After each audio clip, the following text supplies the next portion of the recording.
Financial Commissioner Revenue J&K Dr. Pawan Kotwal, who is also the nodal officer National Highway 4-laning project, on Friday inspected NH44 construction sites from Banihal to Nashri in district Ramban.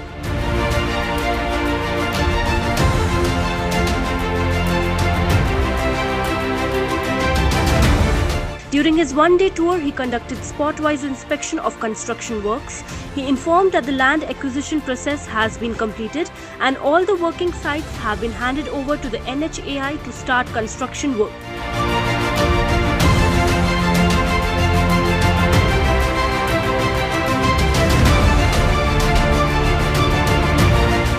He said that most of the structures have been removed from the acquired land to remove all bottlenecks hindering the project.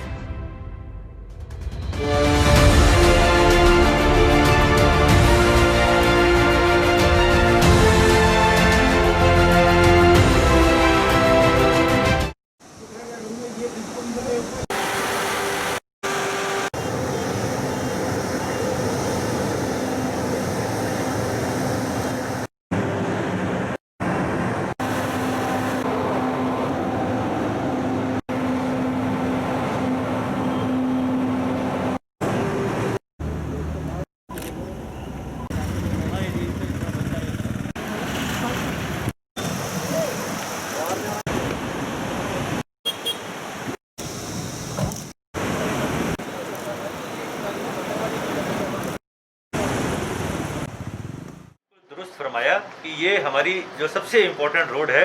जो पूरे national importance की है और जो पूरे country को जो है वो कश्मीर वैली से और उसके थ्रू लद्दाख से जोड़ती है, तो इसकी इम्पोर्टेंस हमारे लिए बहुत ज़्यादा है। और इसके ऊपर 4 लेनिंग का काम शुरू हुआ है। इसके पहले कुछ इश्यूज़ थे लैंड एक्विजिशन के, कुछ लैंड जो एक्वायर करनी थी और वो हमने एक हाई प्रायोरिटी पे, टॉप प्रायोरिटी पे, इवन चीफ सेक्रेटरी लेवल पे बहुत सारी मीटिंग्स हुई और नेशनल हाईवे अथॉरिटी के साथ और लोकल डिप्टी कमिश्नर और कलेक्टर्स जो हैं इनके साथ मीटिंग्स हुई और उनके सारे जो लैंड एक्विजिशन के केसेस हैं वो हमने प्रायोरिटी पे वो क्लियर कर दिए। तो आज की डेट में कोई लैंड एक्विजिशन का केस जो है पेंडिंग नहीं है, इनको सब लैंड जो है हैंड ओवर कर दी गई है। फिर कुछ ऐसे स्पॉट्स थे जहाँ पे कि हमारी 132 kV लाइन जो है वो जा रही है रोड के साथ साथ, तो जहाँ पे इनकी कटिंग होनी थी, जहाँ पे इनका टनलिंग होनी थी या फॉर्मेशन कटिंग होनी थी जिससे कि आपके टावर लाइन जो अफेक्ट हो रही थी, तो उस तरह के 36 स्पॉट्स थे जहाँ पे कि हमने टावर को नई दिशा देनी थी, नई लाइन लगानी थी। तो वो 36 स्पॉट्स भी इनको हैंड ओवर कर दिए गए हैं, सिवाय उसमें 3 रहते हैं, वो भी अगले हफ्ते में, 1.5 हफ्ते में जो है वो भी उनको हैंड ओवर कर दिए गए हैं। और मेरी चीफ इंजीनियर TLMD से बात हुई है, उन्होंने इसको टेंडर भी कर दिया। वो स्टडी कर रहे हैं कि ये जो नए टावर बन रहे हैं उनकी वो सॉइल बियरिंग कैपेसिटी टेस्ट कर रहे हैं और दिसंबर तक सारी टावर लाइन जो है वो भी रीअलाइन हो जाएंगी और नेशनल हाईवे वाले जो हैं वो फ्री हैं कि अपनी जो इनकी जो एग्जिस्टिंग अलाइनमेंट या जो चेंज अलाइनमेंट इन्होंने की है उसके ऊपर ये ज़ोर शोर से काम कर सकते हैं।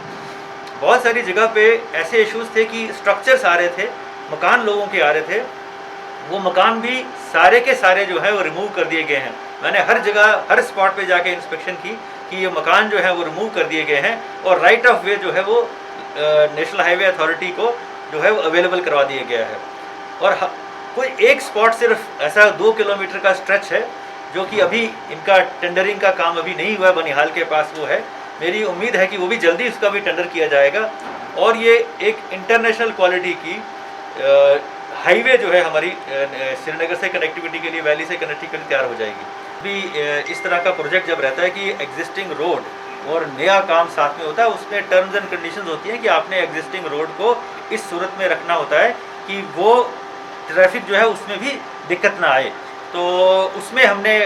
जो मैंने आपको कहा कि हमारा जो एक्सपीरियंस हमने देखा कि कोई ज़्यादा इंटरप्शन पिछले 1 साल के करीब मैंने नहीं देखी। कोई गाड़ी बहुत देर तक, अनलेस जब कोई बहुत बड़ा स्लाइड आ गया हो जिसको क्लियरेंस करने में हो, तो वो भी काम साथ साथ में हम देखते हैं। लेकिन फिर भी इसमें एक गौर करने की और वॉच करने की ज़रूरत है कि कहीं कॉन्ट्रैक्टर कोई इसका फ़ायदा तो नहीं उठा रहा है कि वो रोड को कच्चा रख रहा है, और क्योंकि